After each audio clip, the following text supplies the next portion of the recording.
Guys, for today's video, magluluto tayong sinigang na bangos. Tara, samahan niyo ako at iniwan na natin ang ating mga ingredients, mga lalabs. Ayan, kung nakikita niyo, para mas madali ang ating pagluluto. Ayan na rin ang ating pampalasa, sinigang na gabi.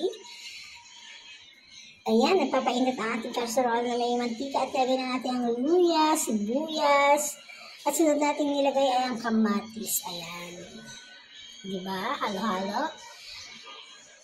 Halo-halo. At pag okay na po, lalagyan po natin ng sabaw. Depende po sa inyo kung gaano karami ang sabaw. At yan, nilagyan na natin ng asin para mayroon na itong lasa.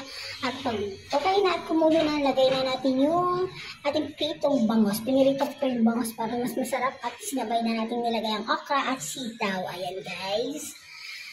Nilagay na natin ang ating mga gulay. Halo-halo. Ayan, halo-halo. At yan, sinabay ko na po ang ating siling green para maluto. At of course, nilagay na natin ang sinigang na gabi, pampalasa, asin, kilig. And guys, may bawas na yun guys, hindi ko inubos yung isang sachet.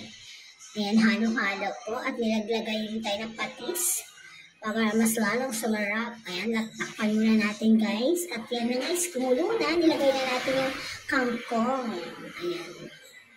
Ilagay na natin yung kangkong. Huli natin ilagay yung kangkong. Ayan, luto na ang ating sinigang na bangos and ready to serve. Let's eat!